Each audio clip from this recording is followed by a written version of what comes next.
우리 샘플할 때 돈보다 더 중요한 게 있습니다. 바로 내가 주문한 샘플을 어느 판매처에서 구매했는지를 구분할 수 있어야 한다는 거예요. 이 다해체에서 이제 보면은 이걸 어디서 주문했는지 모르는 경우가 훨씬 더 많아요. 보통 샘플을 받을 때 돈이 부담되잖아요. 그래서 한 박스에 그걸 몰아서 받아요. 근데 그러면은 안쪽에 여러 가지 제품들이 섞여 있다 보니까 그래서 이 제품을 어디서 갖고 왔는지 모르는 경우가 훨씬 많아요. 저 같은 경우에도 원단을 받았는데 다 똑같이 생겨서 뭐가 뭔지 모르겠는 거예요. 그래서 샘플을 받을 때 진짜 중요한 게 뭐 색상을 체크한다거나 품질을 체크한다거나 그런 것도 물론 중요하죠. 그런데 그보다 더 중요한 거는 이 제품을 누가 판매했는지를 우리가 알 수 있어야 돼요. 그래서 오늘은 제가 실전에서 쓰이는 진짜 샘플링 방법에 대해서 알려드리겠습니다. 다품종으로 소량 수입하시는 분들은 오늘 이야기가 반드시 도움되실 거니까 꼭 숙지하시면 분명히 큰 도움이 되실 거예요. 주문하기 전에 우리가 반드시 체크해야 되는 게 있어요. 샘플을 받았을 때 뭐가 제일 중요하냐고 물어보면 저는 판매처를 체크할 수 있는지 여부가 가장 중요하다고 생각을 해요. 저는 이게 가장 중요하다고 생각하는 것이 우리가 그거를 알아볼 수가 있어야 돼요. 왜냐하면 저는 얼마 전에 원단을 수입해서 국내에서 의류를 제조하는 제조업을 시작을 했었는데 원단을 제가 수입을 해보니까 이게 종류도 너무 많고 라벨을 떼고 보면은 다 그게 그거 같거든요. 그래서 막상 다 까서 이제 늘여놓으면은 당최 이걸 어디서 판매했는지를 이제 알아볼 수가 없어요. 그렇기 때문에 이걸 누가 판매했는지 알면은 가격이라든가 뭐 스펙이라든가 그런 것들을 우리가 자연스럽게 확인할 수 있어요. 이걸 모르면 무슨 의미가 있어요. 누가 팔았는지 모르는데. 그래서 보통 샘플을 받기 전에 진짜 중요한 게 이 제품들을 어디서 판매했는지를 우리가 반드시 알아볼 수 있게 세팅을 해놔야 돼요. 헤어밴드, 의류 이런 거 하시는 분들은 워낙 종류가 많기 때문에 그런 작업들이 분명히 필요하다고 저는 생각해요. 저는 처음에 이 제품을 알아보기 위해서 1688 판매자한테 말을 했었어요. 이거 발송하기 전에 1688에 주문하면 주문 번호가 있습니다. 그 주문 번호를 박스에다가 매직으로 적어 놓으라 했었어요. 예를 들어서 1, 2, 3, 4, 5, 6, 7, 8, 9라면 이런 식으로 제품명을 적어 놓으라고 그렇게 얘기를 했었거든요. 보통 할 때 저는 10개 이상은 가져오는 편이에요. 근데 이렇게 하니까 문제가 있었던 것이 불편한 것 첫 번째가 1688 로그인이 너무 느려요. 그러다 보니까 이 적힌 걸 찾아가려면 로그인 해야 되죠. 그리고 주문번호 다 뜯어봐야 되죠. 그러다 보니까 이게 뭐 페이지도 넘기고 그러다 보다 컨트롤 F도 하고 중국어다 보니까 아예 그 사이트 이용하는 것 자체가 불편한 거예요. 그리고 결정적으로 이렇게 박스에 적게 되면 결국에는 한국에 들어올 때 우리가 이걸 합포장으로 받는단 말이에요. 그래서 박스 겉면에다 그걸 적는 것이 크게 의미는 없었다라는 게 있었어요. 그래서 그 다음에 제가 했던 게 이거를 한 박스에 담아서 오지 말고 차라리 박스를 여러 개를 해서 그냥 따로따로 이제 원본대로 받자는 거죠.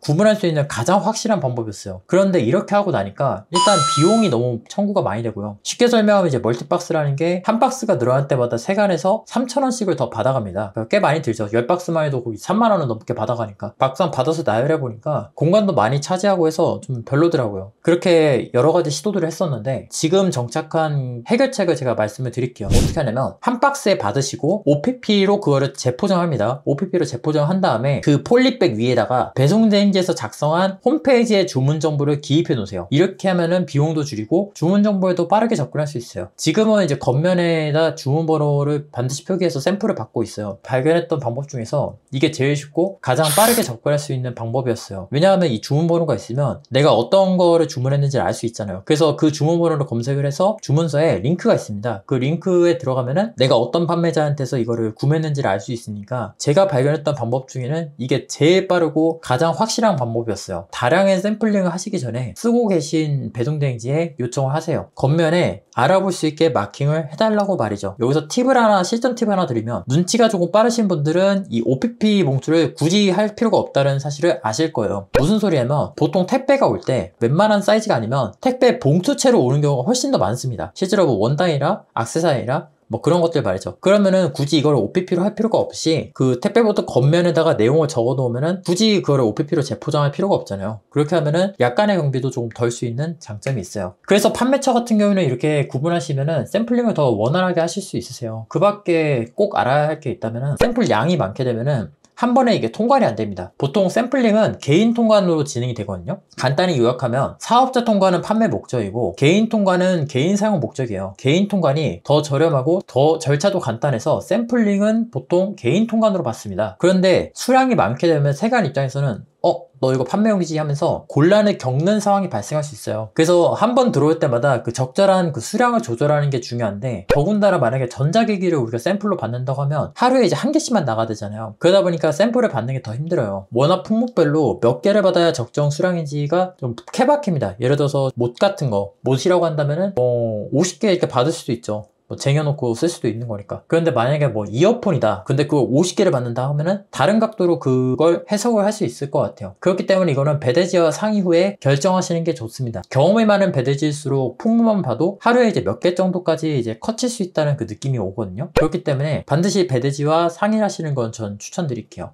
만약에 샘플링 속도를 조금 더 빠르게 진행하고 싶다 하면은 딱 한 제품만 정밀 검수를 신청을 해보세요. 정밀 검수를 하게 되면 창고에서 사진과 영상을 찍어주는데 한 3,000원 정도 하거든요. 그러면은 지금 당장 급한 시즌성 제품이나 내가 굳이 한국에서 받아볼 필요가 없는 제품들은 창고에서 사진을 찍게 하고 내가 그 물건 확인해서 다시 반송만 하는 방법으로 샘플링 하시는 분들이 많이 계세요. 여기까지가 실전에서 알려드릴 수 있는 샘플링 방법이요. 가격 자체는 중요한데 저는 샘플링을 할 때 가격은 사실 중요한 요인이 전 아니라고 생각해요. 왜냐하면은 어차피 샘플할 때 본 주문해서 그 가격 빼주는 경우도 많고요. 그리고 저렴한 제품들은 사실 300원, 400원 하잖아요. 깎는다고 해서 얼마나 더 깎겠습니까? 그냥 빠르게 주문을 해서 빨리빨리 진행하는 게 저는 훨씬 더 나은 선택이라고 봐요. 그래서 오늘은 이렇게 제가 샘플링 하기 전에 반드시 알아야 되는 현장 정보에 대해서 이제 말씀드렸어요. 실제로 이제 하면서 제가 얻었던 그런 실전 경험들을 이제 녹였기 때문에 앞으로 소량 수입 시작하시는 분들이 도움 많이 받으셨으면 좋겠습니다. 사용하고 계신 그 배송대행지들의 주문 번호를 제품에 구분할 수 있게 부착해달라고 하면 아마 진행해 주실 거예요. 그런데 샘플링을 이제 빠르게 하고 샘플에 주문 정보 붙여달라는 말 안 해도 알아서 부착해주면 더 빠르고 편하게 샘플링을 진행할 수 있겠죠. 근데 그 서비스를 해주는 배대지가 없어요. 제가 알고 있는 곳 중에서 그 서비스를 해주는 곳이 없어요. 그래서 제가 그런 걸 만들었습니다. 그런 편한 서비스가 필요하신 분들은 아래 고정 댓글을 참고해 주시면 조금 더 좋은 정보 얻어가실 수 있으실 거예요. 다음에는 더 좋은 노하우로 인사드리도록 하겠습니다. 구독과 좋아요 눌러주시면 이커머스 시작하시는데 큰 도움이 되실 겁니다. 감사합니다.